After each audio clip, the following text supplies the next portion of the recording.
रामकृष्ण हरी. तर आज आपण मसाला भात करणार आहोत. मसाला भात करण्यासाठी इथे 3 वाटी तांदूळ धुवून घेतलेले आहेत, एक बटाटा घेतलेला आहे, कांदा घेतलाय, बीन्स घेतले, शिमला मिर्च घेतले आणि तेजपत्ता, मिरची आणि जिरं घेतलंय फोडणीसाठी आणि कोथिंबीर घेतली. तुमच्याकडे जे पण व्हेजिटेबल्स अवेलेबल असतील तुम्ही घेऊ शकता. इथे मी गरम मसाला घेतलाय, लाल तिखट घेतले, हळद घेतले, धने पावडर घेतले, चवीपुरतं मीठ घेतले आणि इथे तेल तापत ठेवले. आपण फोडणी करून घेऊया. ह्याच्यात मी दालचिनी, लवंग, तेजपत्ता, हिरवी मिरची, जिरं आणि कांदा घातलेला आहे.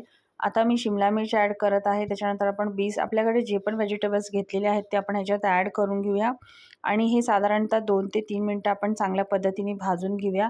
त्याच्यानंतर आपण जे मसाले घेतलेले ते ॲड करूया, ते पण आपण चांगले भाजून घेऊया. आता एकंदरीत हे सगळं चांगलं भाजून घ्यायचं आहे. हे भाजून झालं की त्याच्यामध्ये आपण जे तांदूळ धुवून ठेवलेले ते ॲड करूया. ते पण आपल्याला एक 3 ते 4 मिनटं व्यवस्थित भाजून घ्यायचे. तुम्ही बघू शकता मी इथे भाजत आहे. त्याच्यानंतर आपल्याला याच्यात 3 ग्लास पाणी घालून कुकरला शिट्टी लावून घेऊया. 1 ते 2 शिट्टीमध्ये हा भात तयार होतो. तुम्ही बघू शकता अशा पद्धतीने आपला भात तयार आहे. तुम्ही पण करून बघा, भात तुम्हाला नक्की आवडेल. तर इथे मी भात, दही आणि सॅलड बरोबर सर्व केलेला आहे. तुम्ही पण करून बघा, नक्की आवडेल.